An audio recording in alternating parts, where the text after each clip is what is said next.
as we start the program, I want to talk about empty bowls.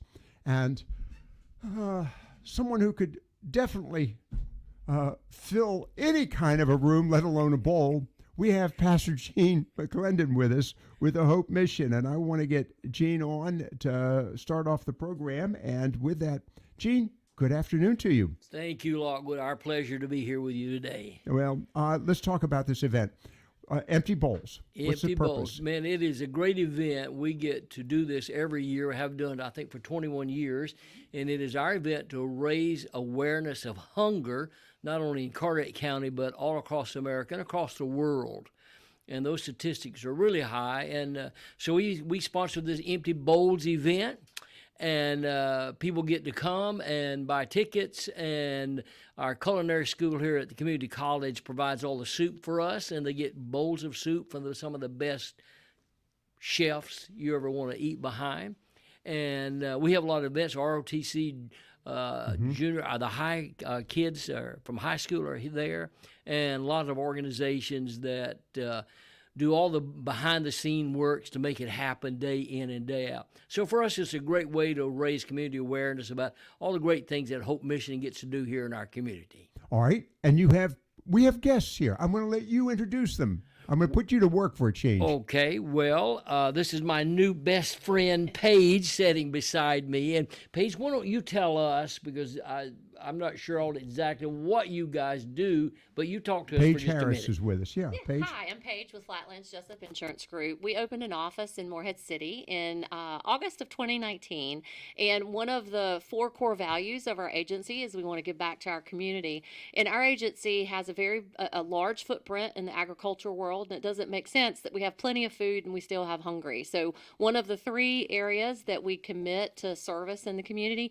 is with food insecurity. Okay. And so, yes. The name of the company again? Flatlands Jessup Insurance Group. Right. We have we have 6 different agencies throughout Eastern North Carolina.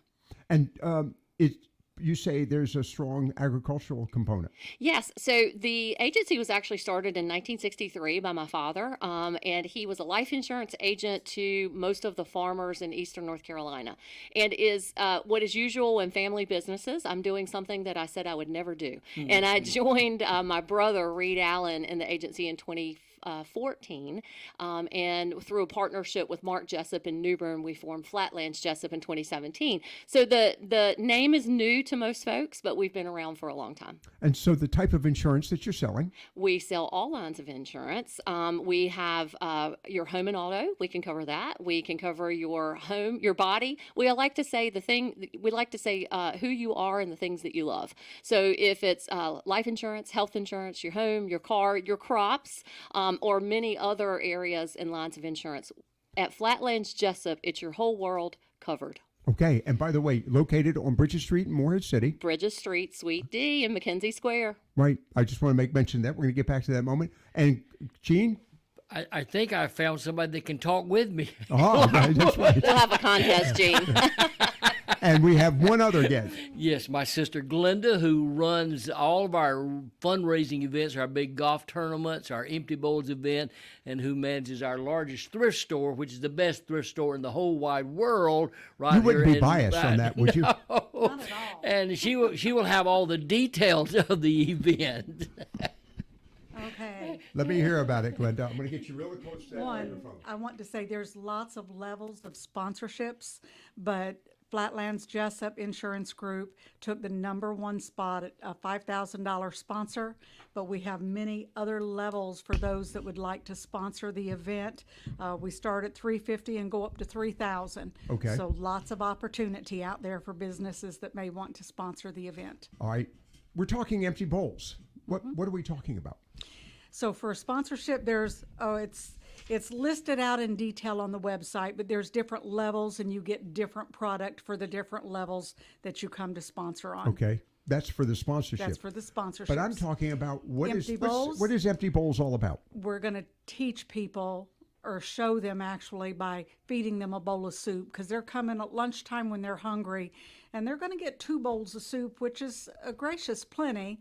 And the homeless, I did pretty well with just 2 bowls of soup. I'm going to tell you that right now. the homeless folks out there aren't getting 2 bowls of soup Right. for most meals. And so it's just a reminder that there are people out there that are doing without anything. And so come get a bowl of soup. And this year I'm going to try to see if we can set up some kind of tent city on the way in, so people will see what people live like that are homeless. Okay. The concept of empty bowl, what are we talking about when you say empty bowls? Because well, they get a pottery bowl that are done by local potters, professional and amateur. Our high school students get involved in on that. The college gets involved in on that. And the students there will make bowls and provide them for us to be able to put out. And we have 600 bowls sitting out on the tables. Okay, so And- you've just told me there's 600 tickets. Well, there's 500 tickets. 500 tickets. Okay. So we don't want you to come up, be the last one in line, and only pick from one bowl. I got you. So we try to have surplus, so that Oh, way, all right. Okay. But we're talking 500 tickets. 500 tickets, 255 of them have sold to date. So we're halfway Halfway there, there. and we've got less than a month before the event. Let's talk about the date. February 22 February 22. is All right. the actual date. And the location? is at the college, right on Arundel Street. Okay. And so they can buy their tickets online to go to hopemissionnc.org events, and then it will have a chance there. It'll say get tickets here or be a sponsor here. So they Okay. can click on either link and get the job done. What's the cost of a ticket? The tickets are $25. We are selling them online through Eventbrite. So there is a fee for using the Eventbrite, but it's helping us get them sold in one location. That's right. Without running all around. So I buy a ticket. I go in. I get 2 bowls of soup You will get 2 bowls of soup. out of and there's how many soups were served last year, Gene? Do you remember? Between 20 and 30 soups. And that includes we're talking clam chowder. We got chowders. they You've got have- chowders. You've got Beans, beans, and chilies, chili. and That's right. Yeah. You've got vegetable soups, at least and 20 clam soups to choose chowders. from. Yeah, Wow. yeah. And what's left over, I get to eat them after that. All right. And cornbread. Well, bread of some Bread type. of They some will- nature, yeah. The culinary school will have fresh homemade bread, and then National Charity League provides cookies Wow. Okay. that are all done up and bagged up ready, and you'll get a drink. All right, we're talking with the folks from the Hope Mission today, and that's Glenda Killion, and we're talking with her. And of course, she's the responsible party at Hope Mission. Trying to help you out there, Gene. That's Pastor okay, Gene Lockwood, I McLendon with us as understand. well. That's- All right, yeah. so this is February 22nd.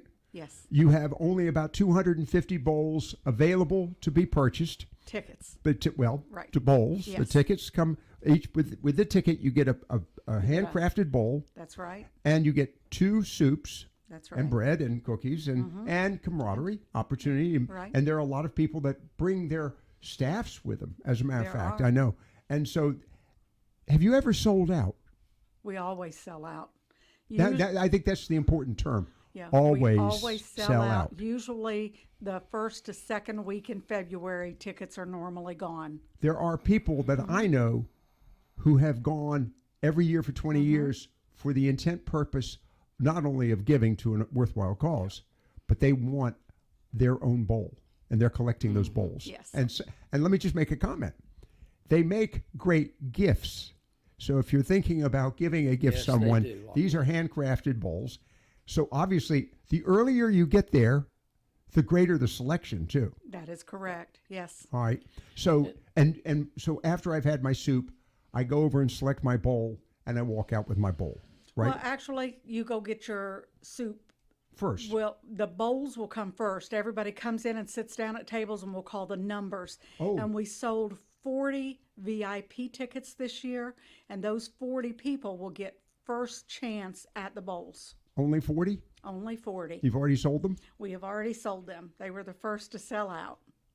Did they know they were going to be VIP? They did, because there was an upcharge for those VIP Ah, tickets. okay. All right. Okay. Yes. And on top of all of that, Lockwood, Paige and her team will be there to be able to answer any questions, because a large majority of the people who come there are senior adults, and they have all kinds of medical needs and insurance needs. Okay. And so their team will be there to be able to answer questions and give direction, all those kind of. Is that right, Paige? Absolutely. We have an entire senior division at Flatlands Jessup that's dedicated to educating the senior population in their choices. And we think that that's one of the differentiators for our agency. Right. I come from a teaching background, and so we believe in giving you options, not selling you a policy. We're here to show you what we can do, and then we're there to support you after the sale. We're talking with that's Paige Harris, and the co-owner.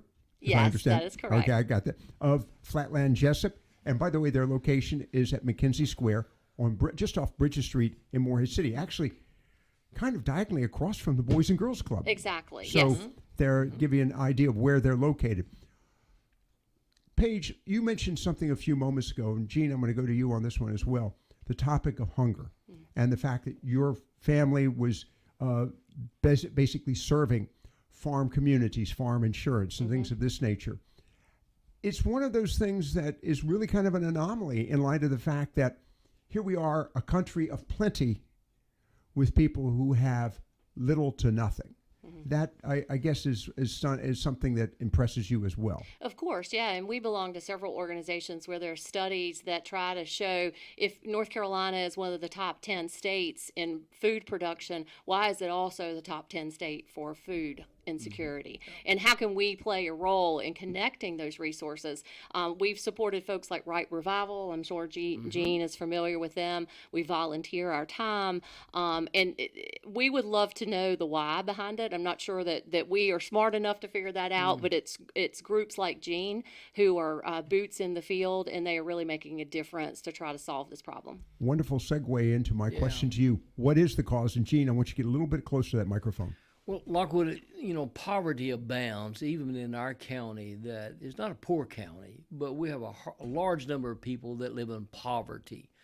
And when you have a poverty mentality, and that permeates second and third generations that live here in our county, there's always a need for something. If you're making $10 or $12 an hour, and that's the best you can do, you're doing the best you can do. That's just not a lot of money to make ends meet with the rising cost of housing and employment skills and the issues of transportation. So there's always a large number of people that live in poverty. And of course, our heartbeat at the mission is to address the needs of poverty, homelessness, and substance use disorders. And all of those people that fit into that arena usually have multiple issues going on in their life, and poverty is one of them, and that means food insecurity, where there may be enough for one person, but not enough for three people. Right. And we find when we go into the homeless camps scattered out throughout our county, taking blankets and food boxes, and right now it's really cold out there, and tents and sleeping bags and all those kinds of things, that you'll find people that are glad to set at a fire, and we set at a lot of fires, and eat with people throughout our county that, for whatever reason, have ended up in that particular place. And we're privileged just to be able to be a little part to serve them. And it's folks like Paige and their organization that makes all that happen for us. Because we raise a significant amount of money doing this kind of stuff, but it goes right back into our soup kitchen and all the things that we do of addressing homelessness, and for our financial assistance ministries that we're able, last year almost $50,000 were power bills, water bills, gas bills for the working poor. People who are just doing the best they can, but they're on minimum wage and just getting by. And everything works well until the car tears up, refrigerator quits, washing machine quits, and then they get in a cycle they cannot get out of. And then something has to go. And a lot of times food is one of those things. We just get by on less. Right. We just get by on less. We're going to take a quick break, come back and wrap things up. We have with us this afternoon the folks from the Hope Mission. We're talking about empty bowls and a reminder that it's up to us to make a difference. Not, and I'm going to make a political comment, not government. That's right. It's up to us. That's right. All right, more to come here on Viewpoints.